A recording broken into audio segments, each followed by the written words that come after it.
Kate Bush. We're all obviously really pleased to have you here, Kate. Great. Actually, when you perform a song, there's none of this sort of standing up in front of the mic and just belting it out. It really is quite a work of art. When you're writing songs, Kate, do you think always in the back of your mind, how is this going to look on a video? Not always at the writing stage, and there is a lot of visual ideas, because when you're writing a song, you've got to think of the character who's singing the song, who often isn't yourself.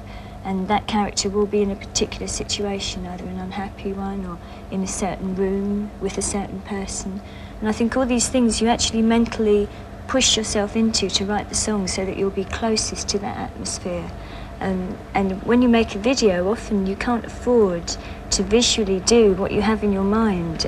So often we'll slightly change it, make it a bit more abstract rather than go for the full thing. I think David had a question about How videos. do you make your videos, Kate? Well, it's quite a long process. It depends on the song.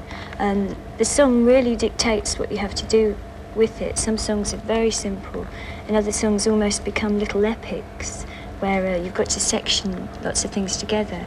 And if you're using other people in the video, then you have to get choreography for them and make sure that they look right and they do the right things. And it really is a lot of fun, actually. For me, it's almost like making a film, and I think of it as something very special.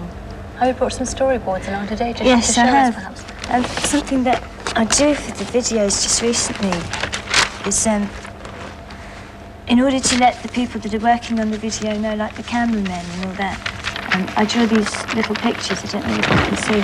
Yes. The video starts off with an eye blinking in time to the music. It's very rough drawings. And the camera moves out, and as the camera moves out, you see a little baby boy on my lap.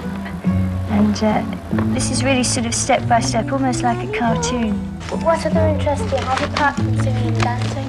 Well, in many ways, before all these things started happening for me, they were my interests. Like when I got home from school, I used to want to play the piano and that sort of thing. And I'm very lucky because my interests are actually my work. And in so many ways, any interest that I have can become a part of my work. Like a few months ago, I bought a pair of skates and just fancied learning how to roller skate. And we're going to have a roller skating section in the video. I think in a way that's the wonderful thing about art, like music, dancing, that sort of thing. Everything you do can then become your work. You know, like if you're cleaning up one night, you might suddenly realise what a great routine it would make with a broom. And, you know, it's just keeping your mind open for all these things. It's really fun. Life becomes work. What about your training, though, in the early days, Kate? Tell us about that. Well, when I left school, I wanted to do something that would help my music, and I didn't want to be sat around all day doing nothing, although I knew that I wanted to push myself into my music. And I thought one of the best things I could do would be to learn to dance, because they're very close arts. Music and dance are meant to go together.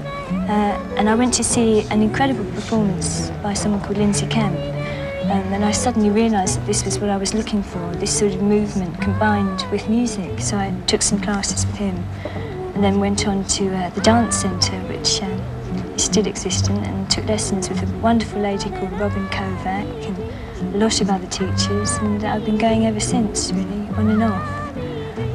One of my favourites is The Man with the Child in His Eyes. Yes, that probably was the simplest one we've ever done. Again, the song dictated it. It was a very intimate song about a young girl almost voicing her inner thoughts, not really to anyone, but rather to herself. And it just started off, I sat down on the floor in cross-legged, getting ready to work out some ideas to the routine with the music on. And my brother Jay came in and saw me sitting there and said, "Why don't you just keep it like that?" He's here again,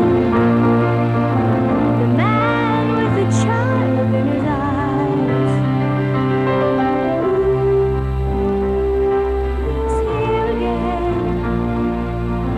the man with the child in his eyes. How do you cope with costumes, and especially your hair, during touring? Well, on tour we had a lady who looked after all the costumes, because it wasn't just me that was wearing costumes. All the band had clothes, and the dancers and the musician, the magician, and she had to keep repairing them every night and getting them dry cleaned. And my hair, I really just tried I had to have one perm before the tour, and that tried to hold it for the rest. It didn't do very well, but yeah. You've brought some costumes along with you today, then, haven't you? Yes, I have. Well, the video that we're doing at the moment, there's some characters featuring at the background, so that's one. One of them's a dance. Stand in the corner. You have to put the We'll have to hold it on, I think. There you go. The song's all about the search for knowledge, so This is your new song, is I wouldn't it? suggest Search for knowledge. It seemed like a good idea to have some figures that epitomised looking for knowledge. And also, this is a bull's costume. Now, what Pammy did here, this was originally a cow's mask, and it was a very pretty cow that was pink and had big eyelashes and everything. And she managed to cut it down and completely change it. She put these horns on top of what was there and turned it into a bull. Who wants to wear the bull? I think I'll give that to Marie, shall we? Okay. What about your costume for this videotape? Well, we tried to base it on a sort of ballerina's costume because obviously I've got a lot of interest in dance still. But also the flavour of the song, everyone kept commenting on how Spanish it was, and this was in fact one of the reasons for the ball imagery. Everyone felt it was very Spanish and ball-ringy, so we tried to keep this looking like a ballet tutu, but at the same time making the skirt slightly Spanish so that I'd be able to pick it up and wave it around. And Pammy based this on a ballet tutu. I see the people working and see it working for them, and so I went to join in, but then I found it happy.